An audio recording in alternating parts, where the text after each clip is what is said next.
harmonization. In Tartarian tradition, the ringing of bells produced resonances that were believed to cleanse spaces, harmonize environments, and ward off disease and negative influences. Villagers in Tartaria reportedly experienced fewer epidemics in areas where bells were rung regularly, and there were accounts of pests and harmful insects avoiding bell-tolled zones. The logic, though speculative, aligns with contemporary understandings of sound. Vibrations can influence biological systems, from cellular processes to bacterial growth patterns. Bells were carefully tuned, often in series, to create specific frequencies. Large bell fields were common, placed strategically across towns, valleys, and ridgelines. The arrangement was intended to create overlapping acoustic fields, generating an ambient resonance that proponents claim could influence both health and spiritual well-being. Scholars of folklore note that communities perceive these bells as protective, referring to them as the voice of the land or guardian tones. The significance of these bells in Tartaria cannot be overstated. They were central to civic life, marking not only hours and rituals, but also creating a sonic architecture that structured daily activity. Their loss, therefore, would have represented more than a cultural or aesthetic deprivation. It would have disrupted a system of social and environmental regulation that had evolved over centuries. Episode 4: The Silent Conspiracy. As the world entered the 20th century, a series of events unfolded that would ultimately silence the Tartarian bells. While the official narrative credited wartime metal requisitions, anomalies suggest a more deliberate intervention. Alternative historians argue that a hidden cabal, elites with knowledge of the bells' supposed powers, orchestrated their removal. The motive? Control. By removing the bells, these powers could weaken communal cohesion, erase ancient knowledge, and establish dominance over both society and environment. Well, I'm just tickled. I went out to the shed looking for a sculpture that I made, Joshua and Caleb and the Cowards, and ended up really cleaning up the shed, and I found a whole bunch of art that I'd completely forgotten about. Look at those Nandina berries. Come on now. Right? Love it. But anyways, oh, there's that cool cane that I found the other day up there at Moorhead Park. It's kind of interesting to me. Well, it's not really a cane yet, but it sure is going to be. But look at these guys. These are my two 21st century schizoid Disney girls, right? You can guess which ones they are. Those are on these platters that you might serve canapes and charcuterie on at a party. And I did find another one. Hi, y'all. There's the other cane that I found. Look at that. Pretty cool. I didn't even notice at first that it had a feather on it. That little birdie down there is keeping care of that cane. I also found another good look out for the dangerous dog sign, but I can't remember where I put it. Yeah, cool.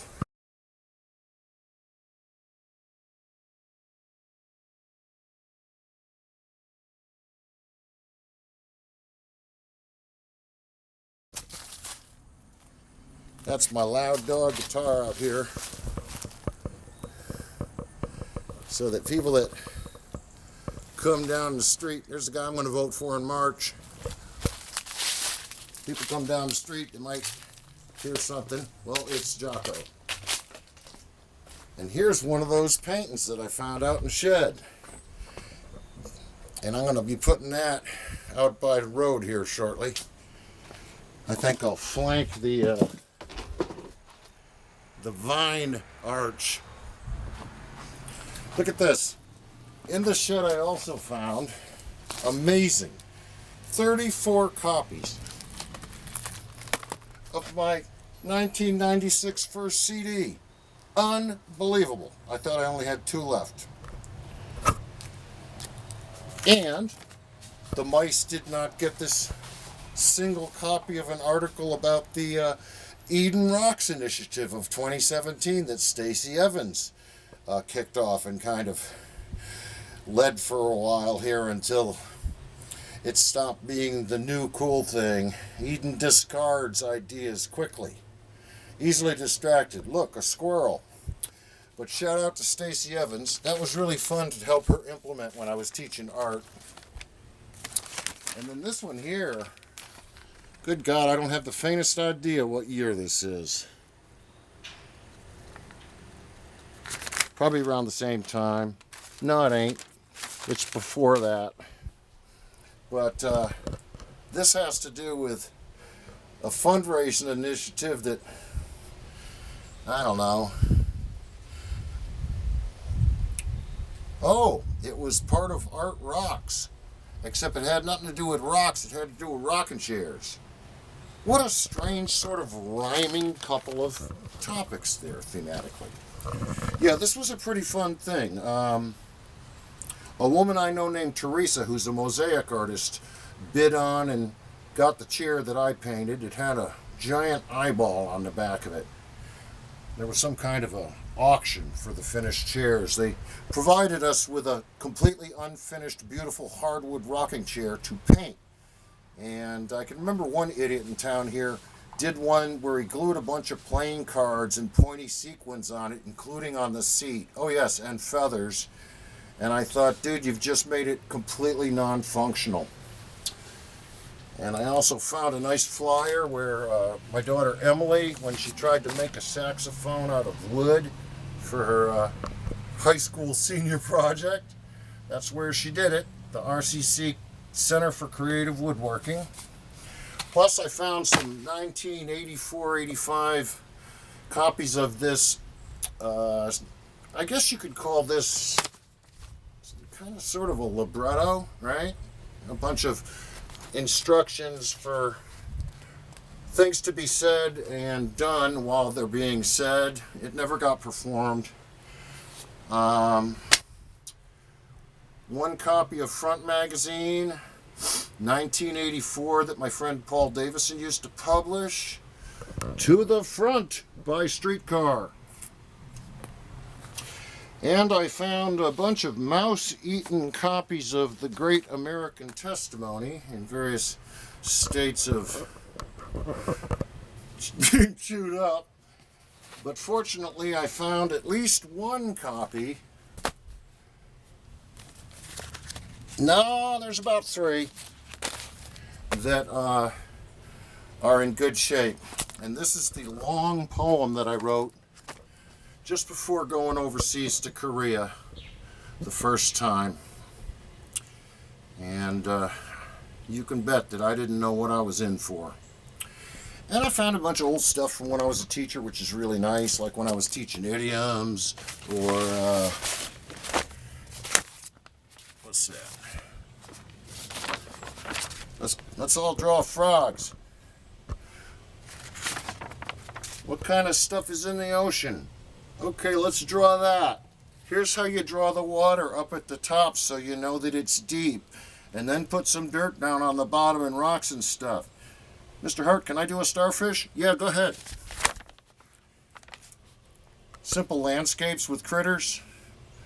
Multimedia stuff. I think, oh yeah, this is back when I was showing them how to use watercolor pencils and crayons, which are great. They're water soluble. You can do some cool stuff with it. Man, somebody asked me to do that for them and then never came and got it. Isn't Miss Frizzle some chick on the Magic School Bus? I don't know. Way after my time. And then dig this. Massive painting. Well, it's a collage, and it actually detached from the fiber core backing that I had it glued to, 5 years of 4 seasons out in an unheated shed and all that humidity is definitely going to mess things up for you. But I'm really tickled to have found how to play this piece of music I wrote in tribute to Robert Quine. Now I just got to find the recording of it. It's out there on the interweb somewhere and I've lost it. And there was one of my ideas of what might be able to be done with a bunch of trees that were they were talking about cutting them down, and I was thinking, why don't we make it into an art thing? I know, I'm ripping off Christo, outdoor art. Thinking about the pyramids.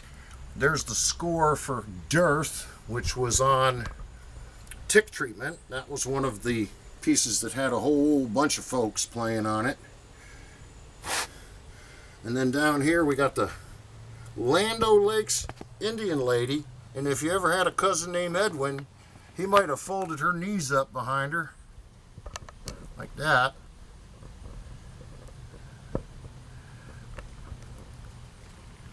And then made the box flap open so it kind of looked like her jugs were showing. I think I was shown that in 1967 when I was 8 years old. And then looks like I stuck a bit of honeybee, 2 bit of honeybee wrappers on there with this MM person. I don't know who MM is anymore. And this was all done during the time of Tick Treatment, because there's Hugh Jass. That's the drawing I made of Hugh Jass. Hughjass. Years ago I used to listen to a show called Car Talk. It was great. These 2 brothers, they were really funny. And it was a call-in show. And at the end of it, they had this routine where they would read off the names of various people that were helpful to them in their business.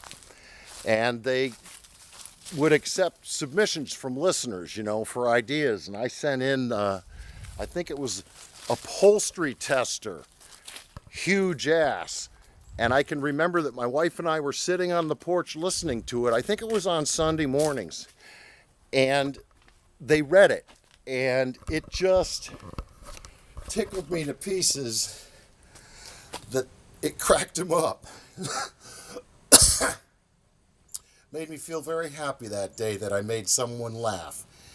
And it wasn't too long after that one of the brothers died. And that was nice. But anyways, gotta fly. Have a wonderful fall day wherever you are, north of the equator.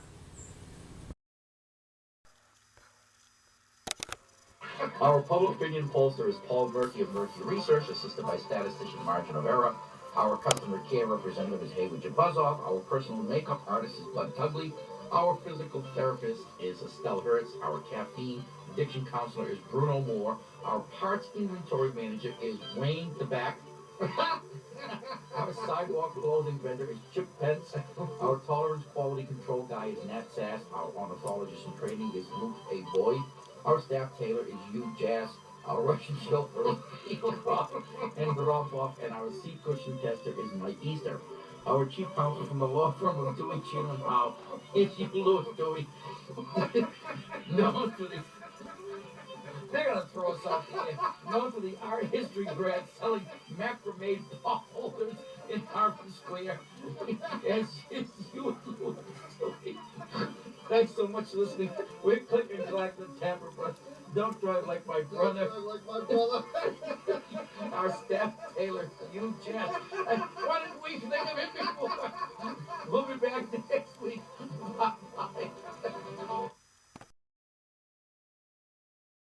And the bottom E string is up 2 octaves, so it's the same as the top string. Now, the proper musical term for changing the tuning of a guitar, or any stringed instrument for that matter, is scordatura, Italian for mistuning. And scordatura, or changing the tuning of the strings, is much older than guitar music. Composers have been playing around with the tuning of stringed instruments for hundreds of years. For example, Bach's Fifth Cello Suite is written with the A string of the cello tuned down a tone to G, allowing the cello to play certain voicings that wouldn't be possible in standard tuning.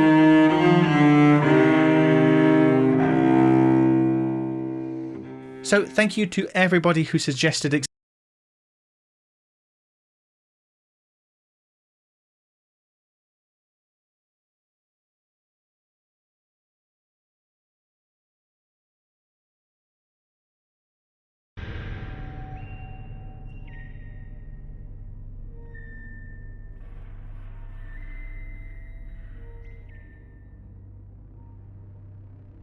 When humans die, their souls rest until Judgment Day.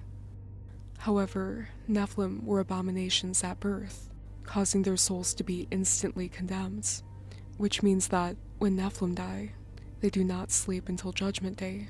They're cursed to wander the earth, awake and still hungry for worldly pleasures, which is why they possess people and animals. The rogue spirits of dead Nephilim are known as demons. When God-fearing humans pray for protection over their households, God protects them from evil entities. Since vampires have an evil, condemned soul, they're also prevented from entering into a blessed household, and therefore vampires and any other type of evil creatures, such as aliens and the black-eyed children, are only able to enter into a blessed house if the owner is stupid enough to invite them in, which is why these entities have to ask for permission to enter and make up various excuses to come inside. The same applies to evil entities being able to enter into bodies. God's protection of your household and your body applies to all types of Nephilim, living or dead.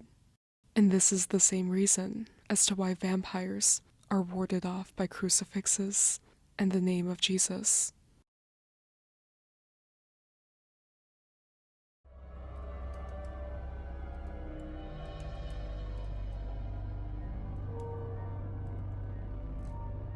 Thank you to those who have recently supported Shattered History.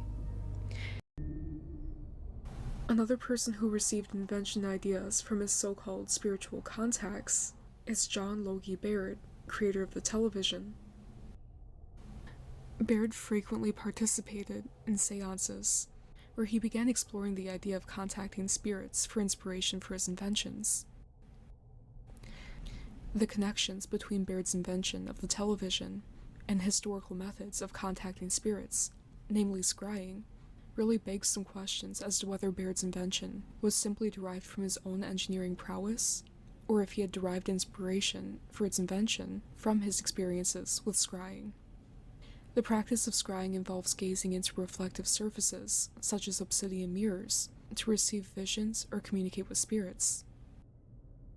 Some have suggested that the television serves a similar purpose as ancient scrying tools, with its initially black surface transforming into a screen that projects digital information, which is received from invisible forces transmitted through the ether, which is quite comparable to the invisible spirits who have historically communicated information to scryers through their black mirrors.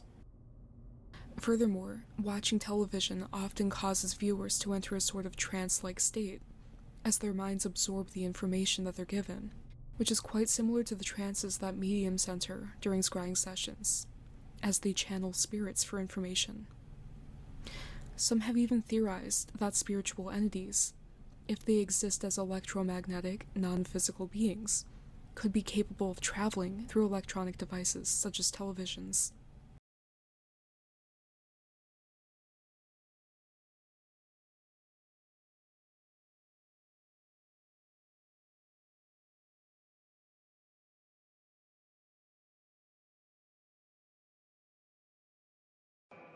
Arthur, King of the Britons, your Knights of the Round Table shall have a task to make them an example in these dark times. Good idea, O Lord. Of course it's a good idea!